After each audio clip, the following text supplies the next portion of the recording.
ces Algériens manifestent à chaque occasion leur attachement au pays.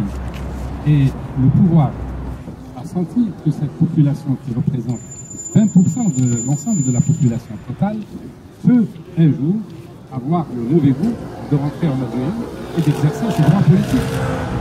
Et ça, évidemment, ça leur fait peur. Pourquoi? Parce qu'il y a la diaspora algérienne, je dis diaspora parce qu'il y a des groupes nationaux, mais il y a aussi des Algériens qui ne sont que Algériens. Eh bien, on a considéré que tous ces Algériens qui sont à l'étranger n'ont plus le droit d'exercer leurs droits civiques, leurs droits politiques en Algérie. Ils peuvent voter quand on leur demande de voter, c'est-à-dire que dans des élections truquées d'avance, mais par contre, s'ils ont le mauvais goût d'être candidats, eh bien non. Donc, on leur interdit aujourd'hui, le projet de constitution qui va être adopté certainement demain par le Parlement, par les deux chambres réunies, eh bien, cette constitution-là va interdire à tous les émigrés algériens, à tous les Algériens vivant à l'étranger, qu'ils soient binationaux ou pas, d'exercer des fonctions politiques. Qu'est-ce que c'est que les fonctions politiques? C'est à la fois être candidat dans un conseil municipal, ils ne peuvent pas être membres d'un conseil municipal, ils ne peuvent pas être maire, ils ne peuvent pas être ministres, ils ne peuvent pas être directeur général de banque. Enfin, c'est-à-dire qu'en fait, on considère que cette diaspora, eh bien, elle est peut-être bonne pour envoyer de l'argent, elle est peut-être bonne pour applaudir quand on lui demande d'applaudir, mais il est hors de question qu'elle ait la prétention de vouloir exercer ses droits politiques. Donc, ce rassemblement est le premier du genre. N'ayez crainte, n'ayez pas de doute. À chaque fois qu'il y aura un rassemblement, nous serons de plus en plus nombreux. Et nous sommes aujourd'hui quelques dizaines, la prochaine fois quelques centaines, un jour nous serons quelques milliers, ensuite quelques centaines de milliers.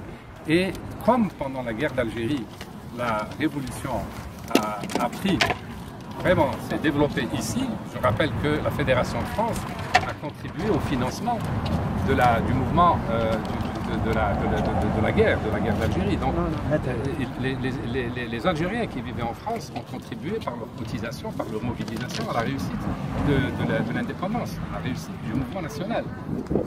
Et bien aujourd'hui, cette diaspora est au service de son pays. Le message que nous voulons envoyer, c'est que notre diaspora est au service de l'Algérie. Et vous savez tous que notre pays traverse des difficultés économiques qui vont aller en grandissant, en s'accroissant.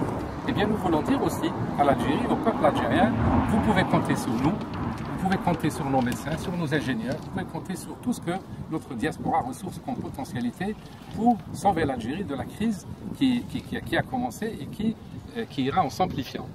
Voilà. Donc, c'est un message qui est pacifique. Il est politique naturellement. Il ne faut pas se faire d'illusions.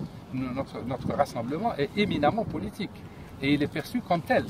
C'est-à-dire que nous ne sommes pas des opposants, nous ne sommes pas ici réunis des opposants, nous ne voulons prendre la place de personne, mais nous voulons juste réagir contre ce projet de constitution discriminatoire qui nous interdit de toute fonction publique, politique en Algérie.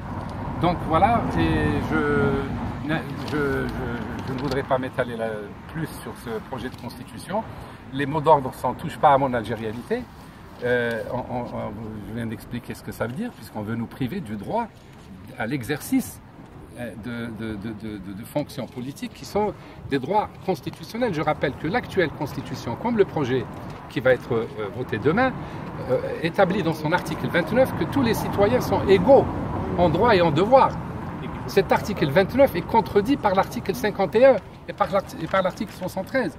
Mais naturellement, le pouvoir actuel n'en est pas une contradiction près. Pour tout vous dire, ils s'en foutent, puisqu'ils n'ont pas l'habitude de soumettre à des votes réguliers la moindre loi, la moindre constitution. Non, lui, donc, sa position. Ces contradictions qui sont dans le projet de constitution, les Algériens d'Algérie les ont vues. Tout le monde a vu. Vous pouvez tourner en face là. Nous rejetons en bloc dans la forme et dans le fond, nous rejetons cette constitution scélérate. Comme tous les Algériens rejettent cette constitution, eh bien la diaspora algérienne en France et ailleurs rejette également, mais évidemment nous avons aussi notre propre fierté. Nous sommes visés directement par l'article 51 et par l'article 73 et il est normal que nous manifestions contre l'introduction de ces articles qui sont absolument discriminatoires. Qu'est-ce que je pourrais vous dire d'autre? solidarité, solidarité et vive l'Algérie. Vive l'Algérie. Bravo. Alors, là, ça marche. Ah, c'est mieux. Oui, il faut les...